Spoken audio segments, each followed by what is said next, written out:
So, a long, long time ago, in a far, far away place, about 10 minutes from here, that we now know as Decatur, and an even scarier time that we knew as the 90s. So for any of you guys who've ever seen the 90s or seen Decatur, there was a lot of neon, there was a lot of baggy clothes, there was a lot of things that just didn't make sense. In this kingdom of Decatur, there were two boys. One, he was a prince at the time. He hadn't grown to become a king yet. The other was his younger brother. And so the two brothers would always play every single day in the younger brother's room. Once they were done, the older brother went back to his room and left the younger brother with all of his toys to clean up. Another day, the older brother brought a friend. And this wasn't a problem. Two friends plus the younger brother is fun. The next day, another, and then another. And so then what happens is eventually the younger brother becomes tired of it. He doesn't have a voice. He feels upset. There's 9 kids in his room. He can't play his own PlayStation. And now he wants to know what's going to happen to him and his own PlayStation. Because now there's 9 other people there and it's just one of him. Now, if you don't get to understand what it's like to be the little brother, then I want you guys to understand what it's like to be gentrified. What it's like to be gentrified, particularly in Atlanta, is a very different thing. So when we talk about gentrification in Atlanta, we're talking about the story of the little brother who's been here for a very long time. The little brother never felt any type of way or any type of harm from anyone who moved in. He just wanted to be around his big brother. He wanted to enjoy the things that the big brother got. And he felt as if, hey, if I let more friends in, then they would like me as well, and they would keep me around. But unfortunately, like big brothers, unfortunately we're jerks, we kick the little brother out. And we don't do it intentionally. What we do is we say, hey, you know what? You don't need that PlayStation. You're a little too slow on the game. You know, how about your cousin play instead of you? And you know what? The little brother's okay with that. Another cousin, another friend, and the brother never gets a chance to play his own PlayStation. And the reason why gentrification in Atlanta has become so problematic is because, unfortunately, the big brother in this case has set all the rules for the little brother. And now, in terms of Atlanta, what makes us different is that Atlanta has a very unique way of governing things. And so by a show of hands, has anyone ever heard of the phrase the Atlanta way? Anyone? Okay, we got exactly 3 people. So what I thought. So for you guys who don't know, in short, the Atlanta way of doing things is two-pronged. It's essentially a way for us to keep us in Atlantans, you guys go to Georgia State, so whether or not you come from here, you're default Atlantans. So it's a way for us to keep a public face on all issues, regardless of race, civil rights, economic issues. It's the right way to go forward. Unfortunately, this Atlanta way of doing things has been governed by essentially the people that we would call the elites. And so when we talk about gentrification, one thing we need to understand is what gentrification actually means. And the definition of gentrification is based on a really, really old word. That old word comes from medieval France, and that word is referred to as gentiri, which translates to gentry in the English. And for anybody who knows anything about that, gentry is essentially roughly the noble class, the ruling class, the people who actually run and make decisions. And so now what we've seen in Atlanta for the last 20 or so years, we've seen an issue with how do we move forward as a city? How do we move forward as a city as well as maintaining the development and the ideals that we hold forth in Atlanta? Everyone should have opportunity. Everyone should have access. But unfortunately, everyone has not had that. And the problem that we've seen for the last 25 or so years now is that little brother has been swept under the rug to the point that little brother does not feel he is safe in his own bedroom.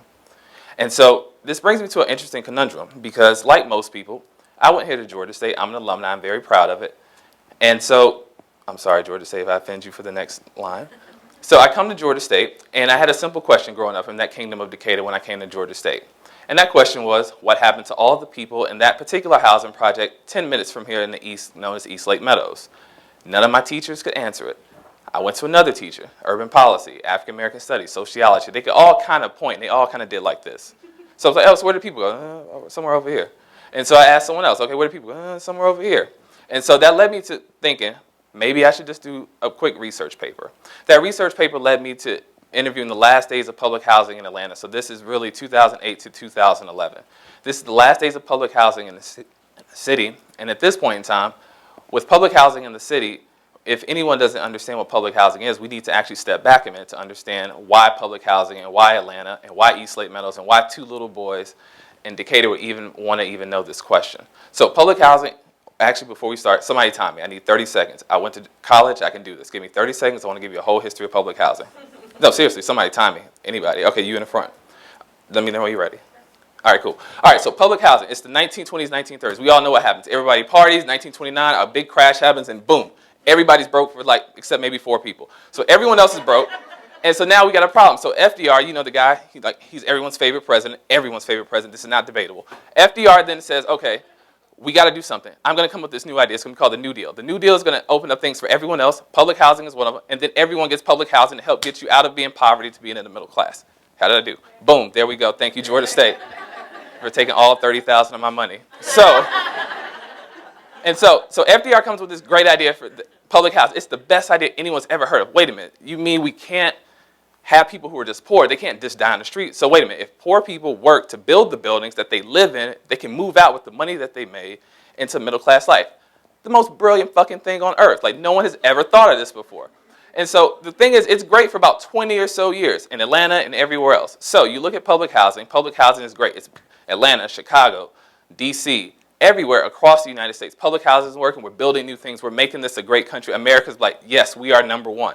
Minus a few other technicalities. We're still number one. And so what happens is, over time, a lot of people move out. A lot of people become middle class. Those projects deteriorate. The only problem that we've seen once those projects start deteriorating is only one group of people, unfortunately, start to be associated with projects, which are, unfortunately, people who look like me, tall people. So I don't know if you guys know. All right? So a lot of tall people start moving into those buildings. And so once you start seeing a lot of that, people say, okay, there's a little too many tall people. I want to go hang out with the short people. And then other tall people who move out say, you know what? I don't like those tall people either. And so what happens, we have a de-investment of all public housing that gets us to why myself, as well as my brother, who are kids in 10 minutes from here, east, all the way east, in this great land of Decatur, want to know what's happening to these people who lived in these public housing projects. So you go on a tour, you go on a neighborhood visit, you start interviewing people who live in the neighborhoods, work in the neighborhoods, and you realize one thing. Everyone who lives here doesn't really want to live here. And if they don't want to live here, it's not because of what we're thinking it is. They want to not live here because of some of the same problems that we associate with it. The one thing they do want to keep, though, is the neighborhood and the community ties that they've made. And so when people talk about, okay, what happened to the people, or why are people so upset? Why shouldn't people want to move out? Why wouldn't you want to move out your neighborhood? Your friends are there and things like that. The only difference is my friends are here, but we may also get robbed in my same neighborhood. So that became a serious issue. So what happens is in the 90s, someone else comes with a really, really good idea, which is this. All right. So the Olympics are coming. We know this is like a thing. It's a big thing. So the Olympics are coming. We got to get rid of these projects. They're kind of sitting everywhere. We have it's next to CNN and Coca-Cola. It's not really a good look for the world to see this. How about if we tear down the projects, replace them with this new thing called a mixed income development? It's pretty simple. All right, there's three types of people, right? We have poor, we have rich, we have the middle. Most people are going to be in the middle. So if we take the poor people, have them live with the middle people, it eventually gives them the opportunity to move up, right?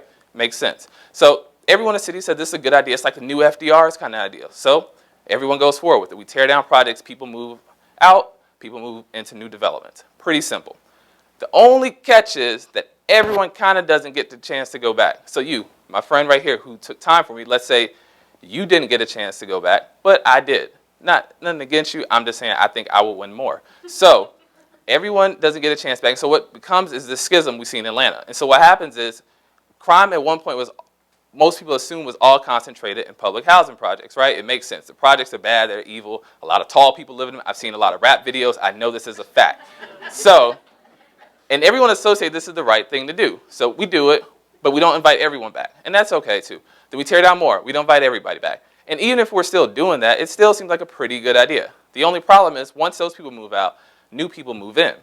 Once new people move in, they make a lot more money. They're somewhere in the middle, and some are, a little bit more than that. And what happens is the people, again, who are poor, who were just trying to get a leg up, they feel like, okay, hey, I want to enjoy the nice things too. Well, it's okay. You don't really need that anyway. And so what we've been seeing the last 25 years or so are the effects of what projects have been doing to Atlanta, which is we've been deconcentrating poverty, moving people out of poverty. But the only catch is everyone hasn't got a chance to go back. And then the people we have let back in, they may not even be able to afford the areas that they live in now. So that brings us to what we talked about today, which is gentrification, everybody. So if anybody asks you what gentrification is, you can say it's pretty simple. Starbucks. So if it's not Starbucks, it's probably Target. I say these things now, but I'm probably going to go to the Starbucks in Target down the street as we're done. So I'm just as guilty. And the reason why people feel guilt about gentrification is because when we think of gentrification, we think of it as already negative. Because unfortunately, the word of gentrification is based in the word gentiri, which means ruling. And honestly, no one really rules anyone here. It's not legal anymore. I mean, it's not. So people feel a little weird about it. And so because of that, people automatically have a negative connotation to it, when the reality of it is we can actually work on gentrification, and that's what I've been working on the last 3.5 years, which is a documentary on that entitled The Atlanta Way.